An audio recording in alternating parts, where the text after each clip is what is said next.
There's a holdup in the Bronx, Brooklyn's broken out in fights. There's a traffic jam in Harlem that's backed up to Jackson Heights. There's a scout troop short a child, cruise ships do, and I go wild. Car 54, where are you?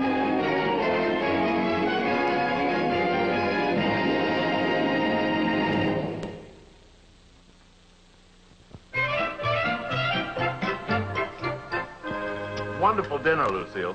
It's so nice to have someone who appreciates good food for dinner, Francis. Otherwise, it's just feeding time at the zoo. Oh, look what time it is. Oh, Gunther, not again. Hurry up. Get my gun, Lucille. I want to turn on the TV. Hurry up, Lucille. Francis, help me with the gun belt. Here. Tonight I got a feeling I'm going to do it. But, Gunther, you promised that you wouldn't. Stand back. When you took over Cactus Prairie, Clamp, you forgot just one little thing. Me. Oh, you beat me again. Everyone always asks me, why don't you have a child? And I tell them one 3-year-old is enough. Do you mind? This is practice. It keeps me sharp. Gunther, that's ridiculous. Oh, yeah? Well, this season alone, I got Marshal Dillon 3 times. In the back. You're a screamer. Hey, what are you doing? I'm turning off the television. But, Lucille. Well, Francis is here. I thought just one night we could sit around and have some intelligent conversation. So while you two are talking, what am I going to do? Gunther, just one night without television. Just as an experiment to see if the networks will survive without you. But tonight, Police File is on. Francis and I are gonna watch it. It keeps our wits sharpened. Oh, here it is. This is Police File. I'm Conrad Nagel, bringing you another true crime from the files of the New York Police Department. Case 7264. The Dobernack murder case began with a phone call to the 27th Precinct, reporting a murder in the home of Mr. and Mrs. Dobernack in Lower Manhattan. Another crime program. I guess watching a show like this with 2 cops kind of ruins it for you, huh, Lucille? We can figure out what happens before you even see it. How did it happen, Doc? I'll tell you in a minute. It's obvious. Look at the position of the body. He was shot. With no powder burns? He was stabbed. Well, Doc, poison. Good thing. You'd only shut up and give us a chance to think. Boy, what a blabbermouth. How long has he been dead, Doc? Rigor mortis hasn't set in yet. I'd say under 2 hours. No. There's still gun smoke in the room. It must have been within 10 minutes. Well, Doc, 3 weeks. Nice work, Sherlock. Do you mind? Do you mind? Let's face it, Gunther. That's why we're just patrolmen. Let's leave the solving of murder cases to men with experience, like our Captain Block. Captain Benson, the murder is confessed. It was just as you had it figured out. It was the maid. It was Dobernack's wife. Well, you were wrong 100%. You want to take one more guess who the sponsor is? All right. Now, ladies and gentlemen, here is the real Captain Benson of the 27th Precinct who cracked the case. A brilliant piece of police work, Captain. Brilliant. He used to be in my class at the police academy. He kept losing his gun. I know. Oh, you're just jealous because you've never had a case on that show. Jealous? Me jealous? Of course I'm jealous. Now look at that precinct of his, the lucky dog. He's got murders, burglaries. It's a hotbed of crime. And what happens at my precinct, the 53rd Precinct? Nothing. It's made up of law-abiding, upstanding citizens. It's enough to turn your stomach.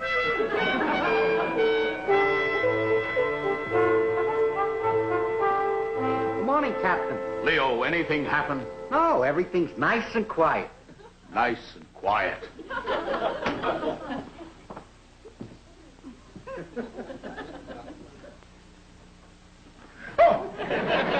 What is it, Captain? Don't let me disturb you. I just want to go over the blotter, see if anything important happened during the night shift. 2:45 a.m. A call came in asking the correct time. 3:01 a.m. A call asking if alternate side parking is in effect on Fordham Road. 4:06 a.m. Mrs. Kramer called asking if we'd seen her husband. Anything else? That's it. You know, we'd be better off closing the station at night and putting in an answering service.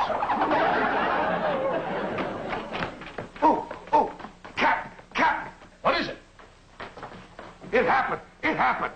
What happened? Something big? Big. This was the biggest case that Francis and I ever cracked. What? It was an emergency call. An apartment house near Yankee Stadium. Go on. Before we even got there, we heard the screams for help. Screams?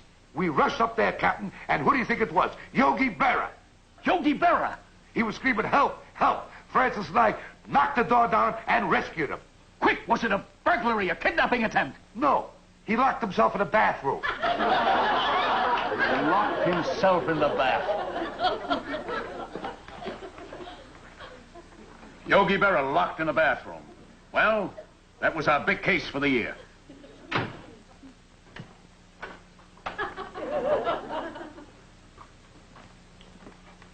Excuse me, where can I find Captain Block? Someone to see you, Captain. It's Conrad Nagel. Quiet! So what? Stop making such a fuss. Do I look all right? Say, ain't you on television? Yes. Oh, tell me, Huntley or Brinkley? Not quite. I know that face. Somebody to see me? Captain Block, I'm Conrad Nagel. That's who it is. I do the Police File television show. Television? Television. Well, I have so little time for television. So much going on here. It's a show that dramatizes actual cases from the New York police file. It's a good idea.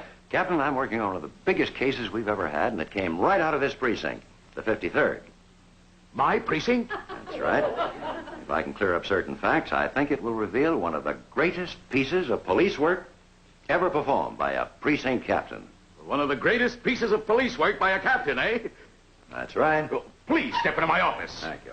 Now, if you just wait for me inside, I've got some work to finish up out here. Of course, I understand. Your police duties must come first. That's the way I am. I'll be right with you. Thank you. What did I do? What did I do? Weren't you involved in grabbing the gang that pulled the Cartwright jewel robbery? What involved? After they were caught, I took their fingerprints. Think, what did I do? The Acme warehouse robbery, where they tied up the cop on duty, grabbed the furs, and then got nabbed after a running battle on Southern Boulevard. You were in on that. Yeah, I was the cop they tied up. Think, what did I do? If he knows, I should know. I got it. What big thing happened that made them promote you to captain? Captain Sweeney retired. What did I do? What did I do?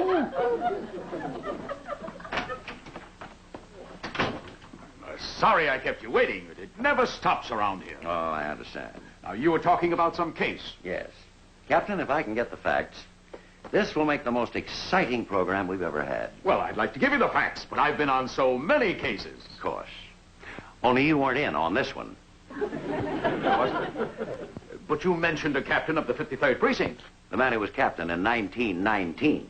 That was Captain Patrick Muldoon. Oh, yes. The man who single-handedly nabbed the Babyface Gordon gang after they robbed the Federal Reserve vault of $12 million in gold bullion. Is that the case you want to dramatize? Yes, but only if I can clear up certain facts. Now, I understand Captain Muldoon's son is here in your precinct now. Yes, Patrolman Francis Muldoon. Oh, just a patrolman. Well, I guess he didn't run into any luck. No, he ran into the wrong partner. Captain, I've been through all the files, all the newspaper stories, and my last hope is Captain Muldoon's son. Maybe he can clear up what I want to know. The Babyface Gordon gang? I'm sorry, sir. That was before I was even born. Oh, yes, of course.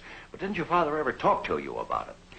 The $12 million robbery, the most perfectly executed crime of the century. Once those crooks got their hands on the gold, they changed into regulation police uniforms for their getaway. But before they'd gone one block, your father spotted them and brought them in. That's right. That was Dad's big case. I know. But Muldoon, didn't your father ever mention how he recognized those men as crooks? That's the key to the whole case. How did he know? Sorry, sir. I guess you just knew. I see. Maybe he left some personal records. There's a lot of stuff in an old trunk in the basement. I'll look through it tonight.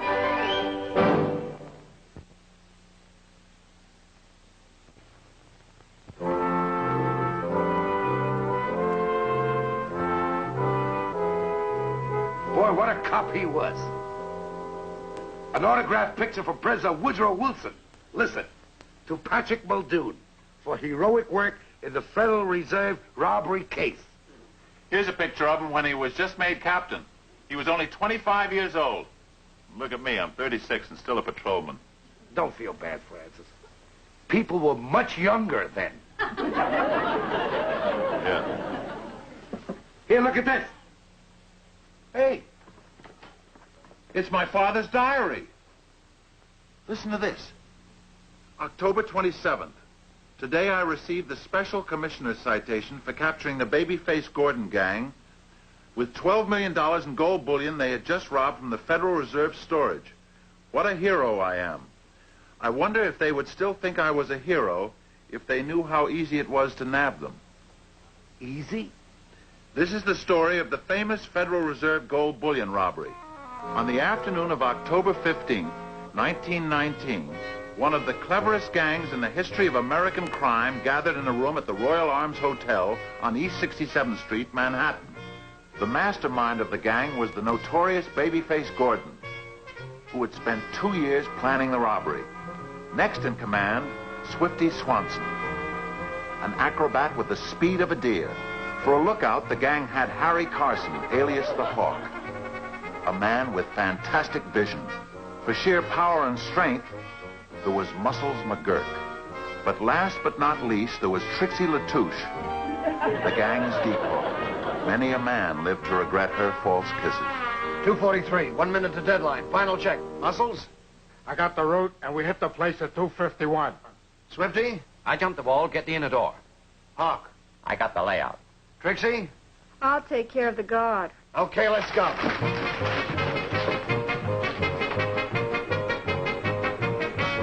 At 2:51, Trixie went into action. Oh, my ankle! Here, ma'am. Let me help you inside where I can apply first aid.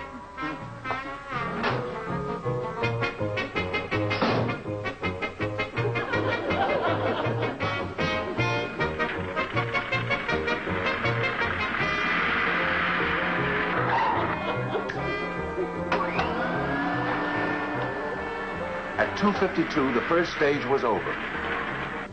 Everything was going according to plan.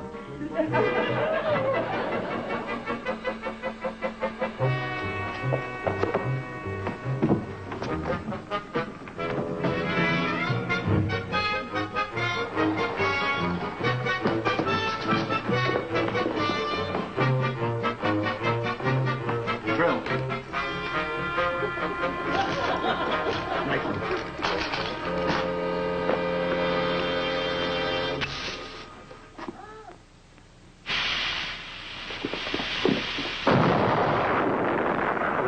Kiss me, you fool! 3:04. On schedule to the second.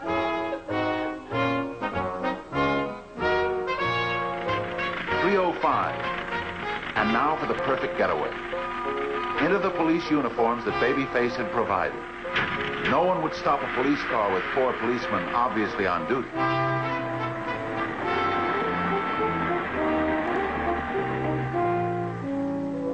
In less than 6 minutes, one of the most cleverly executed robberies had taken place, every detail checked and rechecked, and yet they hadn't gone a block when I spotted them, drew my gun, and arrested them.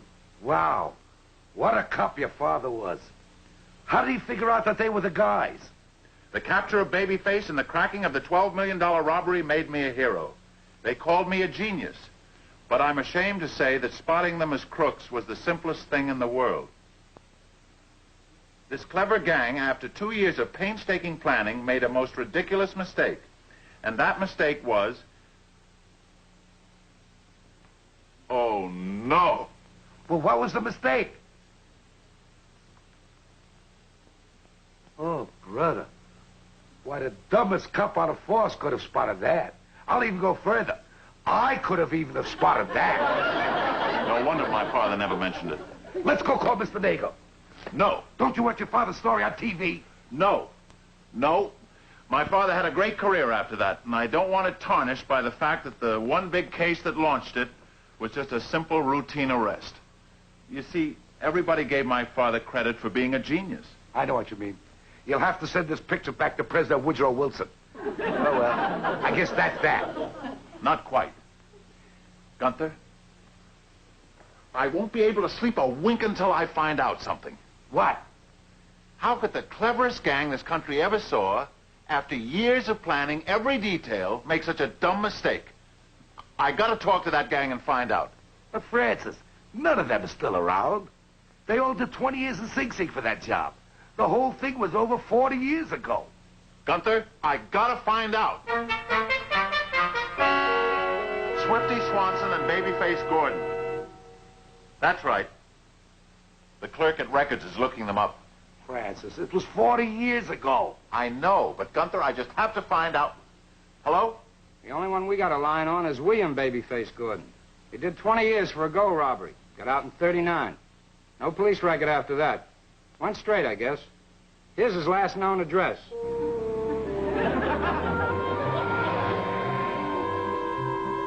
Mr. Gordon, I don't want to open old wounds, but there is one thing I have to find out about that Federal Reserve gold robbery back in 1919.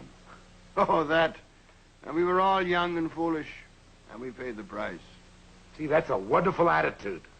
Mr. Gordon, the one thing I have to find out is how, after all that preparation for the robbery, you could have made such a simple mistake that led to my father spotting you as a gang of crooks. A mistake? Don't you know? I spent almost 43 years trying to figure out what it was. It was simple. You all wore regulation New York police summer uniforms. That's right. I checked it. Yes, but what you failed to check was the fact that the robbery took place on October 15th, the day every New York policeman changes over into winter uniform.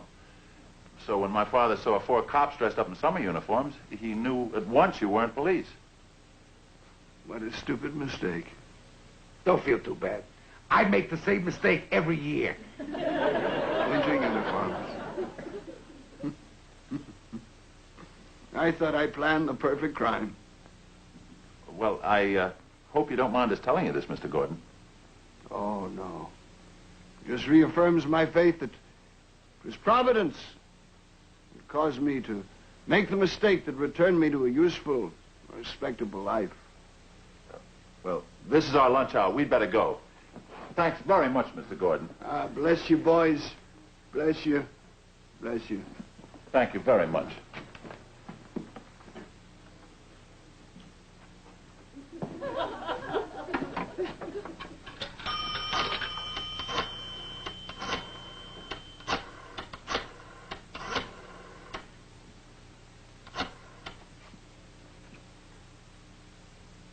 Hello, Hawk. I found out what went wrong. Get the gang together.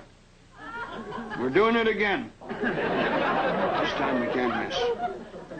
Okay, Babyface. Yeah. I got all their phone numbers.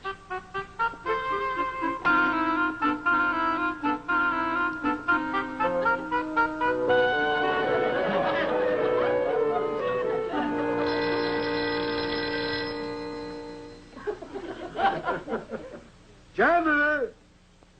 What? Hawk? Yeah, this is Muscle. Yeah, I'll be there. Hey, Swifty, call for you. Be there in a jiffy.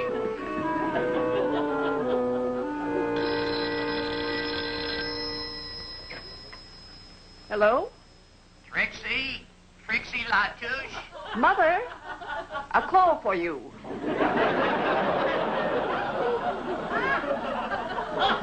Hello? I'll be there. What is it, Mother? Oh, I've got to go to Aunt Dora's again. This is it. I've cased the plant. And thanks to a presidential order of 1936 freezing all gold, the stuff is still there. Now, you all know what to do. Muscles? The car is ready. Swifty, you know what to do? What? You know what to do. Oh, yeah. I jumped the wall. Hawk? I got the layout. Trixie? I'll take care of the guard. Okay, let's go.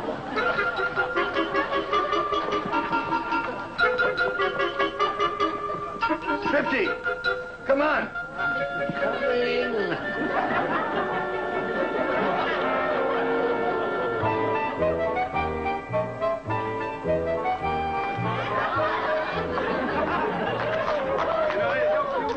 Oh, my ankle! Here, we'll take care of that.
Something, Mother? No.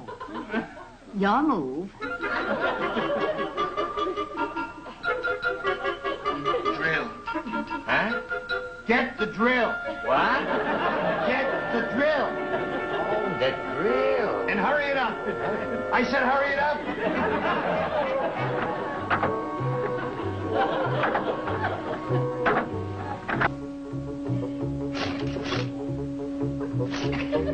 Nitro. Eh? Nitroglycerin. What? Get the nitroglycerin. What? Nitroglycerin. Nitroglycerin. Is that you were saying? Such a racket out there I couldn't hear you. I said it must be very lonely for you, being a widow. Oh, yes. And you said you were a widow? Oh, yes. I live with one of my daughters.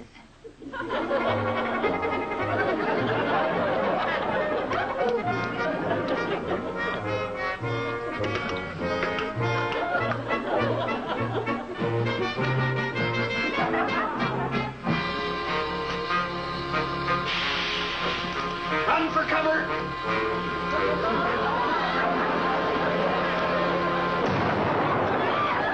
And this is my youngest grandson.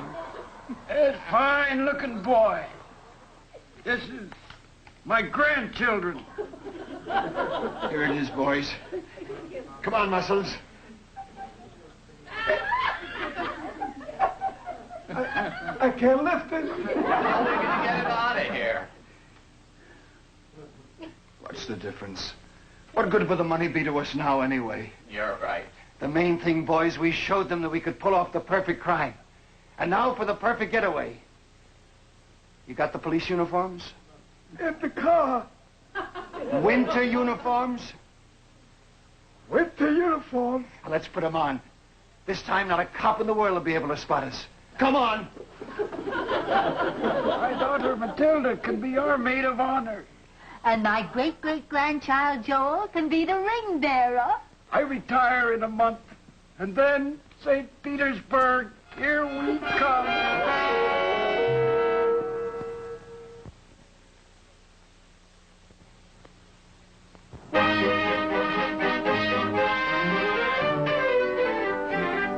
I can't get over how a smart outfit like that could make such a stupid mistake. Just think, if they had only worn their winter uniforms, no one would have spotted them.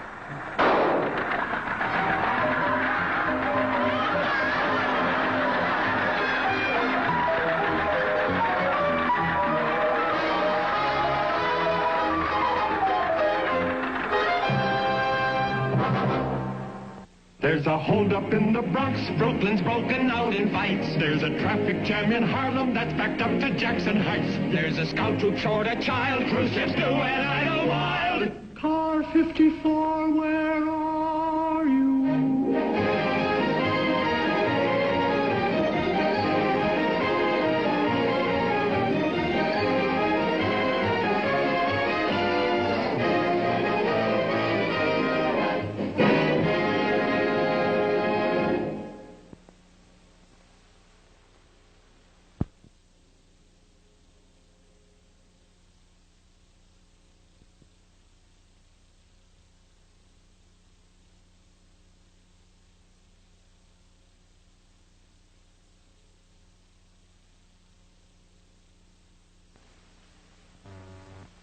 There's a holdup in the Bronx, Brooklyn's broken out in fights. There's a traffic jam in Harlem that's backed up to Jackson Heights. There's a scout troop short a child, cruise ships do and I go wild. Car 54, where are you?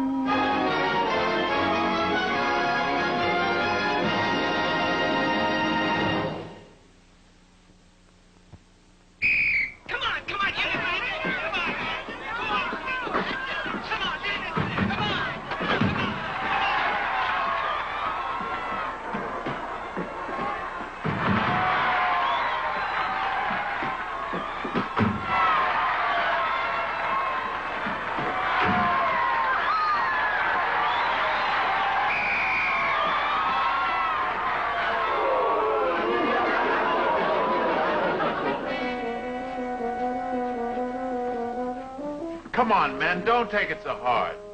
Yeah, you tried your best. Oh, that's 85 to 6. You know, what a beat. So what? Look, sometimes it's more important for a boy's character to learn how to lose gracefully than to win. Yeah, you gotta learn to lose with a smile. That's what's called sportsmanship. Remember that, kids. Sportsman. I'm proud of you, boy. Good game, Toody. Guess my team was a little better. Better? You mean dirtier. You taught him every slimy trick of basketball. Toody, I don't want to hear talk like that about my kids. Kids? You call those ringers that you brought in kids? According to the rules, they're supposed to be under 13 years of age. 3 of your boys had their wives cheering in the stands. Now, do I need this? Who are you going to show with next week? Will Chamberlain with his mustache shaved off? I come in to shake hands and he opens up a mouth. I don't shake hands with crooks. Who you calling a crook? Keep it down, will you? Talking about crooks, here's Mr. Referee himself. Don't start up with me. How much does Schnauzer pay you to throw the game? Pay me? You robber. If you weren't a cop, I'd arrest you. I'm going to report you to the referee's office. Come on. Get your eyes checked while you're down there, you blind bat. And as for you, Schnauzer, my boys will be ready for you the next time. You'll see nothing but knees in the back, elbows in the kidneys, fingers in the eyes. Now, where was I? You were talking about sportsmanship. Oh, yeah, sportsmanship. That's our trouble, maybe, sportsmanship. What do you mean? Well, while we've been teaching our boys sportsmanship, the other coaches have been teaching their boys basketball. Now, look, Gunther. You guys can play better than that. You got Francis here, a great college basketball star as coach, and me as inspiration. I don't know. Hold it down, will you, Joe? The way you played, you got the right to sing. It's a Hebrew prayer. He should have prayed before the game. Gunther. That's the prayer he's got to learn for his bar mitzvah Saturday. That's all we've been hearing for the last 6 months. Baruch atah Adonai. Wonder he couldn't keep his mind on basketball. Joe, and you got to snap out of it. You can't concentrate on basketball and be worried about a bar mitzvah at the same time. I'm sorry, Officer Toody. Would Muldoon be a great college basketball star at Holy Cross if he worried about his bar mitzvah? Come here. You ought to be ashamed of yourself. He's just worried about learning his bar mitzvah speech. That's not what's bugging him. It isn't? No, he's miserable because he knows nobody's going to come to his bar mitzvah party. Why not? Everybody loves little Joel Pokraz. Well, it isn't Joel. It's his father. You don't know who his father is? No, who? Pokras, the landlord. The most hated man in the Bronx. I never had the pleasure. That's ridiculous. You mean just because nobody likes his father, they won't show up at the synagogue for his party? What synagogue? Joel said they may as well hold the bar mitzvah in a telephone booth. Poor kid, the most important day of his life, the day when he has to stand up and say, "Today I am a man," and nobody will be there to hear him. And here I was bawling him out. Joe, is it all right if Francis and I come to your bar mitzvah? Gee, would you? Would we? Not only that, but we're going to see to it that there's going to be standing room only in that bar mitzvah party of yours. Gee, Officer Toody! You leave everything to us. Just concentrate on your bar mitzvah speech. Yes, sir. All right, kids. Hit the showers. Adonai.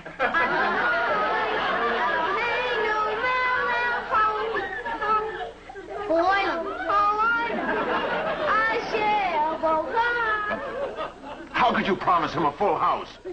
Francis, we gotta do it for him. We're going to have everybody in our sector there to hear him. Gunther, you know you're right. After all the favors we've done for him, they gotta come through for us. Let's see, who's first? Catch the butcher. Come on. Toody and Muldoon. Excuse me, Mrs. Kramer. This will only take a minute. What is it? Mr. Katz, we'd like you to do us a favor. A favor. I owe them my life, and they want to know will I do them a favor. Anything, just ask. Well, we'd like you and your wife to come to a bar mitzvah Saturday. A bar mitzvah? Yes. This is all you ask of a man who owes you his life? We were just doing our duty. There's nothing. Nothing. Take out your gun. Came into my store 6 months ago a robber, a bum, who put a gun up to my forehead like this, like a flash. Toody and Muldoon rush in and stop him just in time. Then you'll come? Will I come? I'll do better than that. I'll make a giant horseshoe out of cold cuts, and across like a ribbon, spelled out in stuffed derma, will read, Happy Bar Mitzvah. What's his name? Joel. Joel who? Joel Pokratz. Pokratz, the landlord? Yes. Take my life. Go ahead, pull the trigger. Take my life, only don't ask me to have anything to do with that. I don't even want to mention his name in here. My meat will spoil. Mr. Katz. 9 years I lived in the Pokratz building. 9 years of freezing in the wintertime. 9 years of running to the health department with complaints. 9 years of the fighting and the bickering. Mr. Katz, if you weren't happy, why didn't you move? Move? Why? Move from a Pokratz building. Did you ever see a Pokratz lease? You sign a Pokratz lease and you belong to him. It's like Abraham Lincoln never existed. With the small smudge print on the back, not even in English. It could be in Sanskrit. And what conditions? Painting every 2 years, but not your apartment. You have to go and paint his apartment. And he has the right to come to your house every Friday night for supper. Go break a Pokratz lease. The Kennedys should have such a lease on the White House, they would live there forever. Go and do what you say. To get out of a Pokratz building, you must get a pardon from the governor. And this is the man whose party you want me to come to. All right, Mr. Katz. How about you, Mrs. Kramer? How about you and your husband coming? Me, you're asking? Me, one of his own tenants? I should go to a party with that? No good. Mrs. Kramer, it's just a celebration. Some food and dancing. If he breaks both of his legs, I'll celebrate. Come and tell me he was run over by a truck, then I'll show you dancing. But, Mr. Katz, it's Joel's party. Ask me to do anything else. Say, Katz, jump off the George Washington Bridge, I'll jump. Say, Katz, swim the Hudson River, I'm swimming. Say, Katz, what are we talking? Take my life. Francis, what are we going to do? We promised Joe we'd have some people at his bar mitzvah. We've asked everybody in our sector. How could a man be so hated? Ooh. So? Sergeant Feldman. What is it? How would you like to go to a bar mitzvah? A bar mitzvah? Yeah, the works. Hold it, I'll be right with you. Now get this straight, Pokratz. When I get back to that apartment, if there's no heat, I will personally take you and... Oh, yeah? Well, you can go there yourself. Now, what about this bar mitzvah?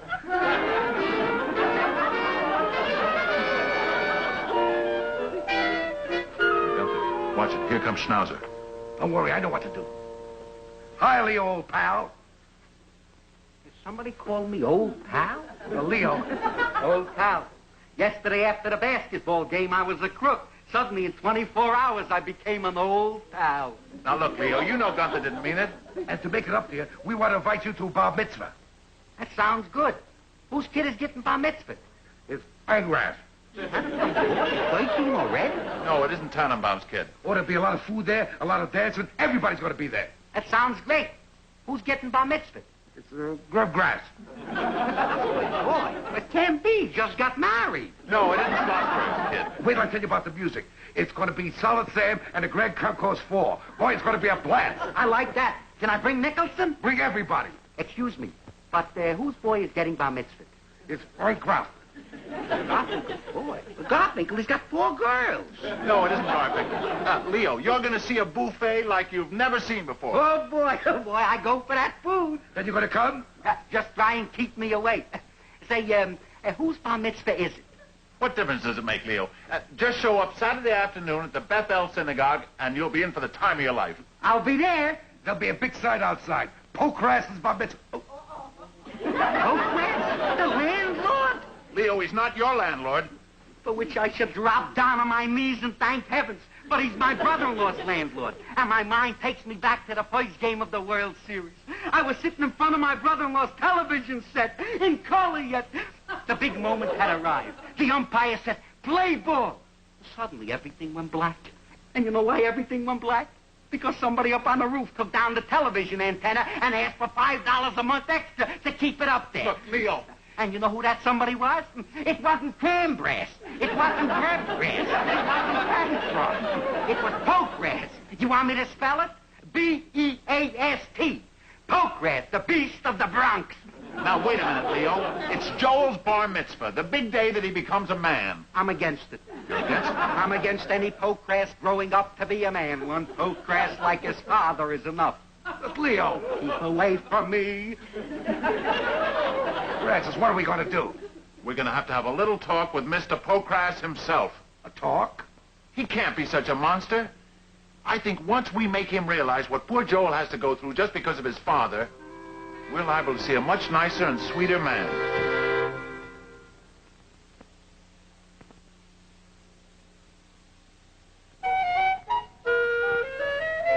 Don't give me no hearts and flowers. The rent was due here at 8 o'clock in the morning. Here it is already noon. 4 hours you've been living in my building for nothing. I'm not running no charity organization. If that money isn't here in a half hour, I'm throwing you out. What? Your grandmother's sick in bed? Fine. The fresh air will do her good. Are you still here? I'm not moving until you do something about my apartment. Get out of here. Pokrass, the wallpaper is peeling off in the living room. The kitchen is stopped up. In the bathroom, the pipes are broken. Come see for yourself. I'll show you through the place. You're going to show me through the place. What are you, Jackie Kennedy? Get out of my office. Such a gentleman. May you be caught in the middle of a desert with nothing but potato chips. Get out of here, you troublemaker. You're a miserable cheapskate and a crook. I don't have to take this from you. You're 2 weeks back in your rent. Then why don't you evict me? Throw me out in the street. The weather's too nice. I'm waiting for a blizzard. You should have 16 daughters, and they should all marry men like you. Get out of here. Bloodsucker.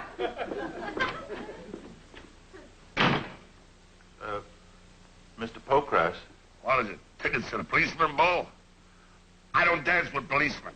No, Mr. Pokrass, it's about your son Joel. We want to speak to you about him. Yeah, you see, your son Joe is on the police athletic league basketball team, and we're his coaches. Congratulations. 22 tenants already behind in their rent.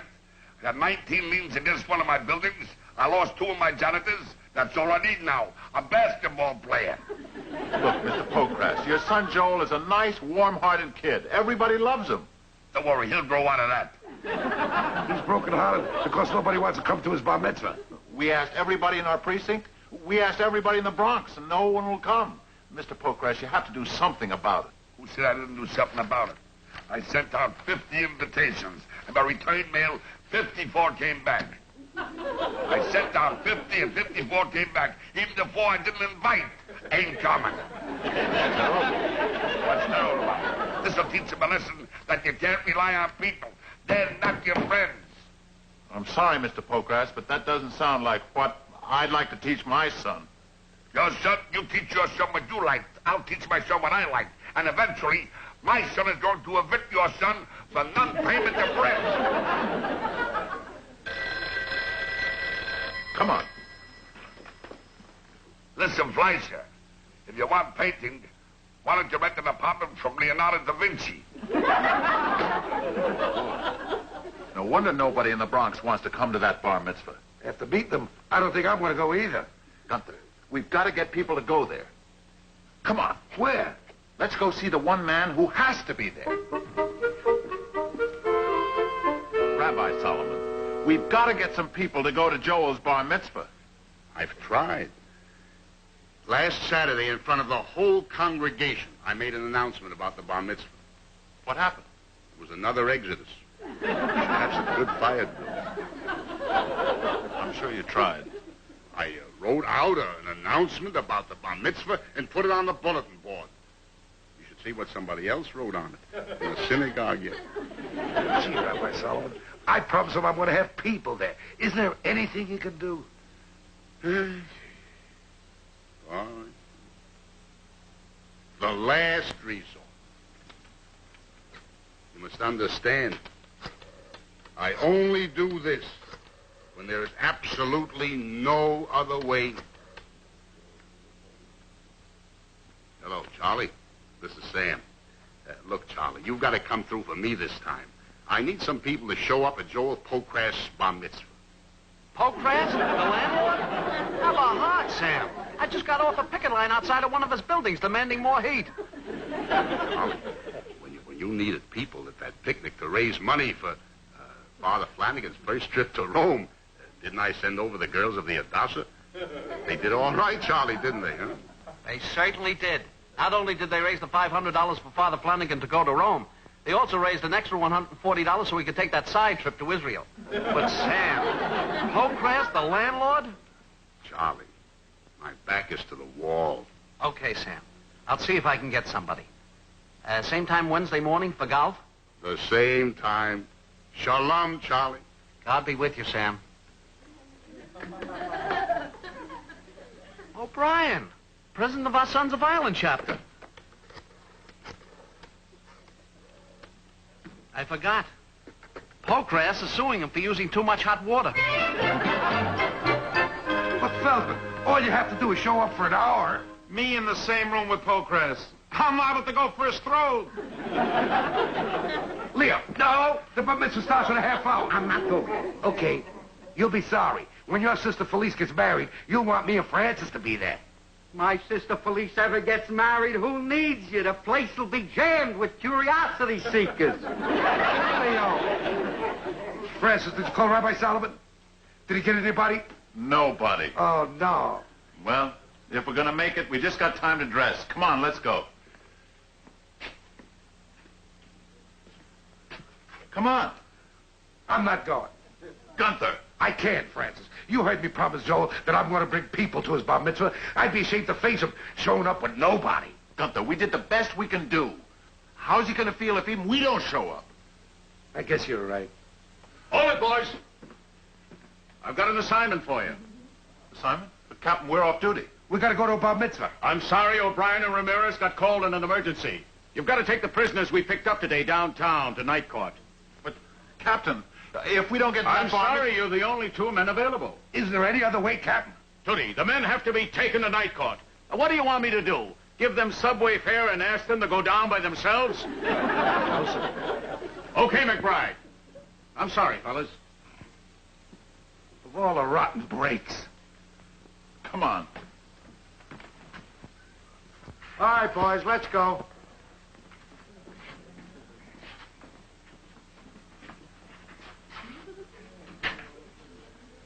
Hey, prisoners.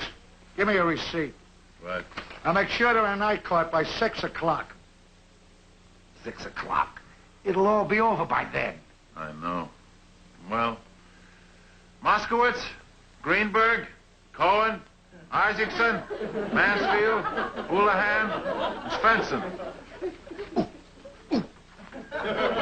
Francis. Gunther, have you lost your mind? Why not? It's on the way to night court.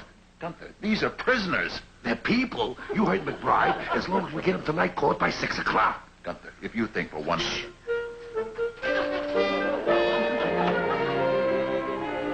We are gathered here to celebrate the all-important moment when one of our children, one of our students, and one of our friends becomes an adult member of our congregation and of our Hebrew people. Go ahead, Joe.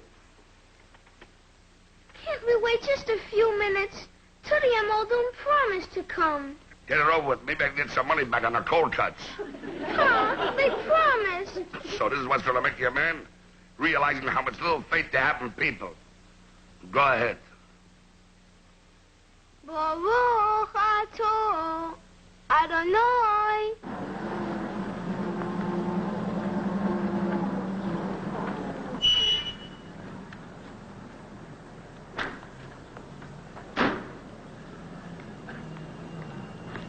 All right, come on, you guys.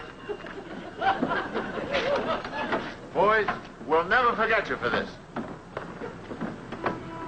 Remember, just act like you're guests.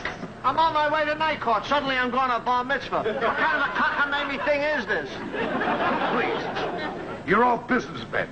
Friends of Mr. Pokras. Pokras, the landlord, take me to jail. I know my rights. I'm not going to any party given by that cheap, no-good louse. Now, wait a minute. How do you think I got caught? Stepping out of a window and falling through one of his rusty fire escapes. Now, look, you're going to Pokras' son's bar mitzvah. Come on. This is a frame-up. Police! Police! Eloheinu melech haolam asher bochad.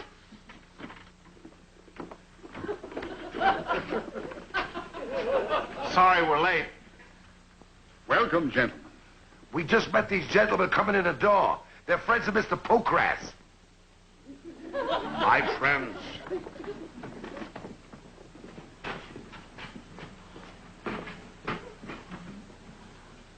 Good to see you, Mr. Pokras. Nice of you to come. It's great to be here, Mr. Pokras. Joe. Gee, Pa, your friends came. I didn't know you had any friends. Sure I have friends. Why shouldn't a man have friends? Well, Joel, they came to hear you. Yes, Rabbi.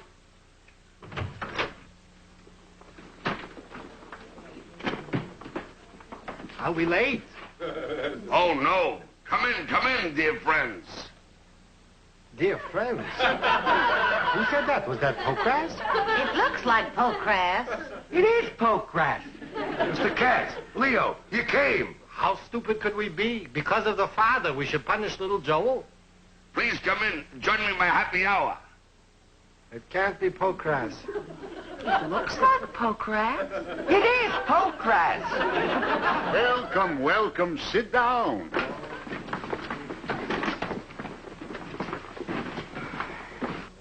Your speech, Joel. Baruch atah Adonai mekadesh hashabbos. And to you who don't understand Hebrew, what I said was, today I am a man. For 13 years I have been suckled and fed, watched and helped, taught and tutored, so that I might reach this all-important day of my life. How many sleepless nights my parents spent because of me. In the tradition of the people of Israel, of my forefathers and family, I come to a new plateau in my life. Today, I am a man. And I want to thank my wonderful father and my wonderful friends, Rabbi Solomon, and officers Toody and Muldoon.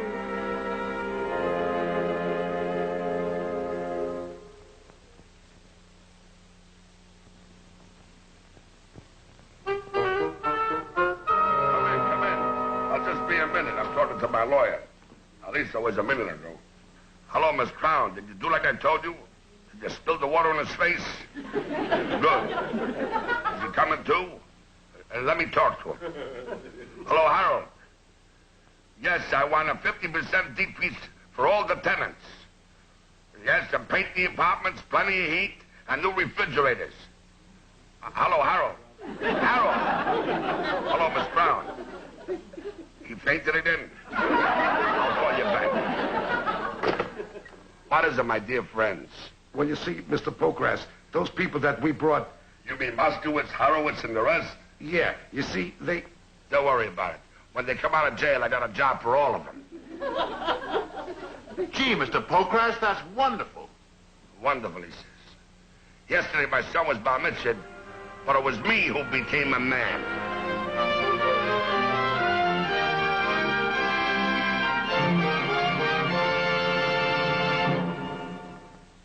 There's a holdup in the Bronx. Brooklyn's broken out in fights. There's a traffic jam in Harlem that's backed up to Jackson Heights. There's a scout troop short a child. Cruise ships do it idle wild. Car 54, where are you?